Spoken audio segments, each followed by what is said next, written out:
Gairari jattu kamini magodara Gochaan koo sadeen qabu seenaa gootummaa addaara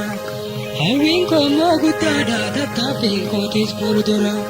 Gootota hangafa naan dura gochaan lafu faanarra Gootummaa abaabooti Jeenummaa abboodhaatiif dhiigaa doona jira Dhiiga kan koonna dhiigaa labeetootiin na lafa Kunisani naraga hawinko kata soke irra punna baba Kirare balle kaya dosti kolete sarbadu Ababu tunna gota abo hanko tukata Bikke sali hangadu Tarakatu kalmata Onne sani tindale jaya sani tinole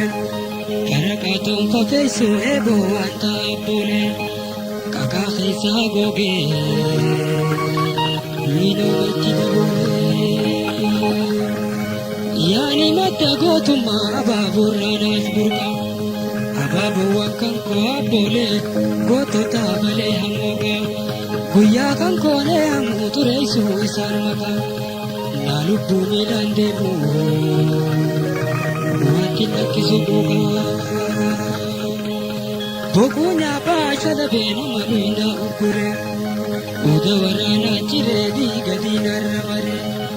Ababo wani aporra dala jere andura Bagaka bagire rus Ehera kantura doira Yaka we torcha bari sadama Kokongorche achise gungume basaguma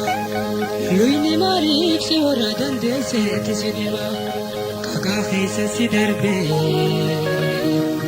Balbalan si jitima Tendawuna walina wala bi'iyadu Tendawuna walina wala bi'iyadu Kutam bi'ate beha bikambune imadu Harka gota bikike Kirmachuti iyadu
Deke torra tara de virga ho kayengale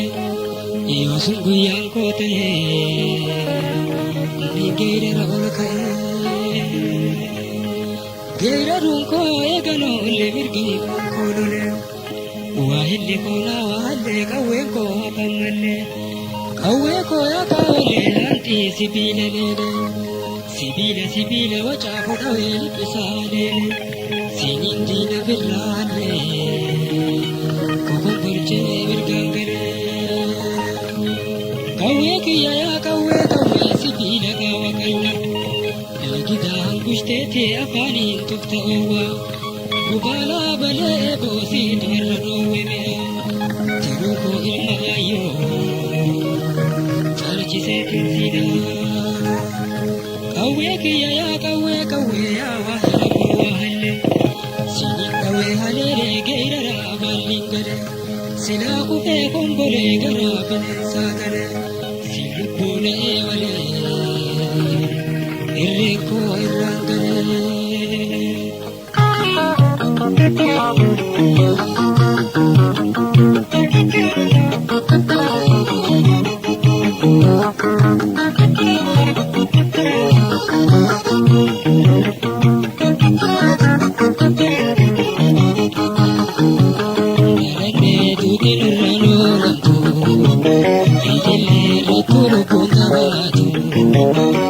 Eegumana Itoophiyaa Abamoonu wayya ilmaanayyaa Sinoolamtu leesineen baanoo Lafarraa dhumne hawwataawwannu Tokkummaa gannaan halkanii guyyaa Karaa eeggannu Itoophiyaa Akanuu ka'aanu kaasaa lafaa Jiruu biyya roorrisuun qaba Biyya haadhaatiif dargaggoon biyya Hidhannee haadha bal'uu arteeyaa Imalsi osoo lallee arginu Biyya roorrisuu atole hin jennu Eeboonuu roorroo birraa dhoowwine Malayyaa har'a qawwee hidhannee Akanuu ka'aanu kaasaa lafaa Jiruu biyya roorrisuun qaba Biyya haadhaatiif dargaggoon biyya Hidhannee haadha bal'uu arteeyaa Duutiin oolamtu deessireen baanu Lafarraa dhumne hataawwannu Tokkummaa gannaan halkanii guyyaa Karaa eeggannu Itoophiyaa Karaa eeggannu Itoophiyaa